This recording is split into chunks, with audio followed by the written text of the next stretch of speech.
इंदौर में एक महिला जिसकी शादी 2019 में हुई थी, अब उसने कोर्ट में शिकायत की है कि सुहाग रात पर उसके ससुराल वालों ने उसकी वर्जिनिटी चेक करने के लिए गलत तरीके अपनाए, जिससे उसे मानसिक और शारीरिक यातनाओं का सामना करना पड़ा। अब कोर्ट ने मामले की गंभीरता को समझते हुए ससुराल वालों के खिलाफ केस दर्ज करने का आदेश दिया है। शादी की पहली रात लड़के के परिवार ने दुल्हन का वर्जिनिटी चेक करवाया। जब वो उसमें कथित फेल हो गए तो अगले 4 साल तक उसे प्रताड़ित किया गया। मारपीट की वजह कर कोई मिसगैरेज हुआ।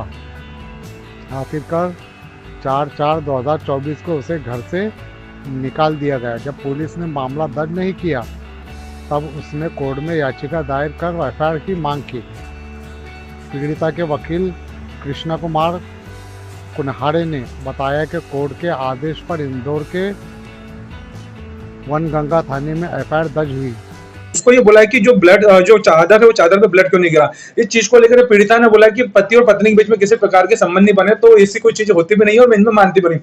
जब से लगातार सास ससुर देवर पति के द्वारा इसके पीड़िता के साथ अत्याचार किए जाने लगे, इतने अत्याचार करने लगे, 2 लाख के दहेज की मांग की जाने लगी। इसको आए दिन दिवाली पे भी गन्ना के डंडों से मारा जाता था, साथ में ही होली पे भी इसको रंग लगाने को लेकर मारा पीटी की जाती थी। इन सब चीजों को लेकर उसकी वर्जिनिटी को लेकर बार बार आरोप लगाए जाते थे। इसी दौरान पीड़िता ने 3 माह का एक गर्भ को मिसकैरेज हो गया इनके अत्याचारों से, और 9 माह 9 दिन का एक बच्चे को जन्म दिया था एम्बाई में, जिसकी भी दिल की धड़कन असामान्य होने से उसकी भी डेथ हो गई। उसके बाद उसने एक बच्ची को जन्म दिया। उसके बाद लगातार बच्ची को लेकर और इनको लेकर वर्जिनिटी को लेकर चरित्र पर लांछन लगाते थे। तो 4/4/2024 को देवर इसको दहेज की प्रताड़ना और प्रकार की वर्जिनिटी की अत्याचार करके इसको बाणगंगा क्षेत्र की गली में छोड़ के भाग गए।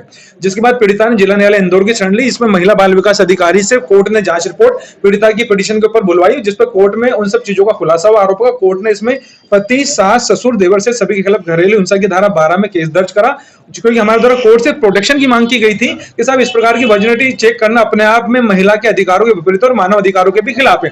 ऐसे ही मामले कई इसमें कि अगर आप सोशल मीडिया पर देखोगे तो मानव अधिकार में कई लोग, कुछ समुदायों को इसमें नोटिस भी जारी करें जो गूगल पे पड़े हुए हैं। इन सब चीजों को लेकर फिर एक अन्य एफआईआर भी बाणगंगा थाने में एफआईआर दर्ज हुई दहेज को लेकर। और इधर घरेलू हिंसा के अंदर केस में व्यापक मांग को लेकर सभी ससुराल जन को के विरुद्ध कोर्ट ने केस दर्ज करा संज्ञान लेते हुए। बच्चे का डीएनए टेस्ट इसके अंदर चूंकि बच्ची जो अभी 3rd नंबर की जो तीसरी बार जो बच्चे जन्मे उसके डीएनए को लेकर बार बार उंगली उठा रहे थे, चूंकि दोनों पति पत्नी में संबंध बने उसको लेकर डीएनए की मांग उठा रहे थे, तो इसकी वर्जिनिटी को लेकर चैलेंज करते। उसको लेकर हमने कोर्ट में बोला कि डीएनए की मांग करना किसी भी ससुराल जनों का अधिकार नहीं, जब तक कि उस प्रकार की प्रूफ कोर्ट के सामने न रख दे।